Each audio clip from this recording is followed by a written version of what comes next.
thank you, Bill. Truly appreciate it. And he's right. Come 2014, we're not only taking Harry Bronson down, we're going to make sure that all those Democrats who think that they can just make decisions without consulting their constituency or just make decisions based on what Sheldon Silver or the governor is saying are going to come out of office. With that being said, I got a phrase that I want to run by you guys real quick. How about this?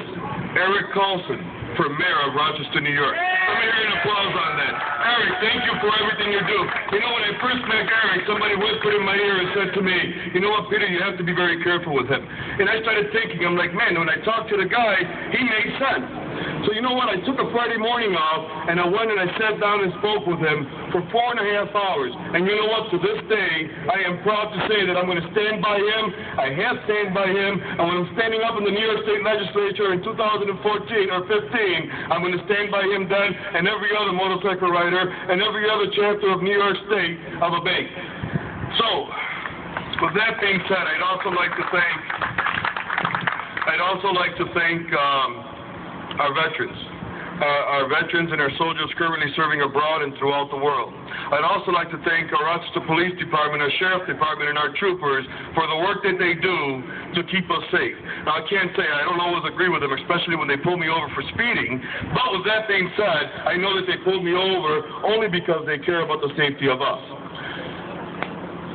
And to all of you for coming out, although it's a beautiful day, I've been to other rallies and spoken at other rallies where it's been very cold and very rainy, and I know each and every single person that's here today was at those rallies as well. And again, thank you for your dedication. For that, and of course, and definitely not least, we got to thank our Lord for the freedoms that He's blessed the United States of America with. And we not only got to say thank you by words, we need to do it by actions to ensure that people like our president and our governor knows that with God, you cannot mess, and they will pay a price. So, for more than 200 years, our flag has been a symbol of our nation's strength and unity, a source of pride and inspiration for all Americans, a sign of hope and opportunity for the rest of the world. And it's been a reminder that we must protect our freedoms from foreign and domestic attacks to ensure that tyranny does not become the American way.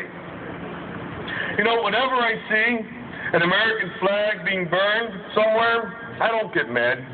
Not at all. As a matter of fact, I smile. I smile because I know that those are acts of desperation. Those are acts of jealousy. And it also represents the power that the United States of America, that our American flag has in the entire world.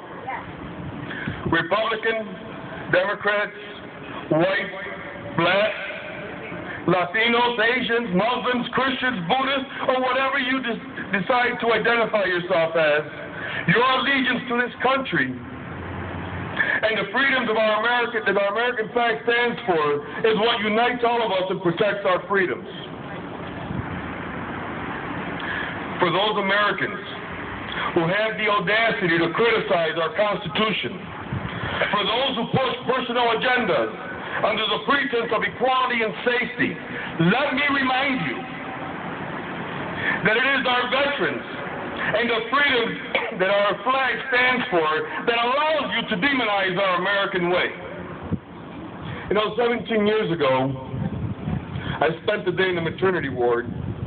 So 17 years ago yesterday on Flag Day, I spent the day in the maternity ward as we gave birth to my son Solomon.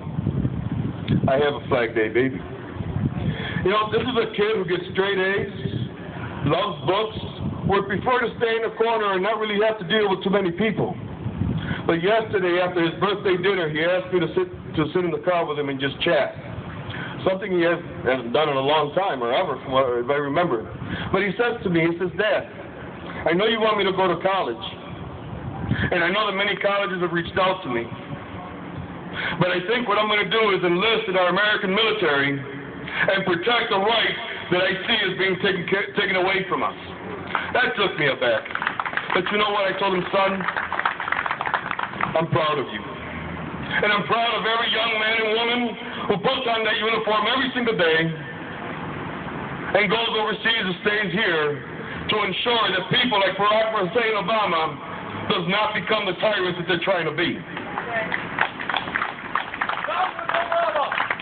Now, to Barack Hussein Obama, Andrew Cuomo, Harry Bronson, Ted O'Brien, and all those legislators who continue to attempt to chip away at our constitutional rights, our God-given rights, we have a message for them.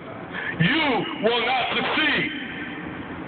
With our children, and we and our children's children will make damn sure that you do not bring tyranny into our communities. As the rockets red glare, as the bombs burst in the air, our beautiful, our precious American flag will always be waving above the land of the free and the home of the brave.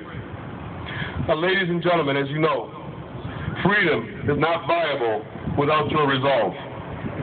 Protect it at all costs, and more importantly, when given the opportunity to educate our youth and let them know how precious our freedoms are, take it. Do not pass it up. God bless all our American motorcycle riders. God bless each of you and your families, and God bless the United States of America that is free and will always be free. Thank you.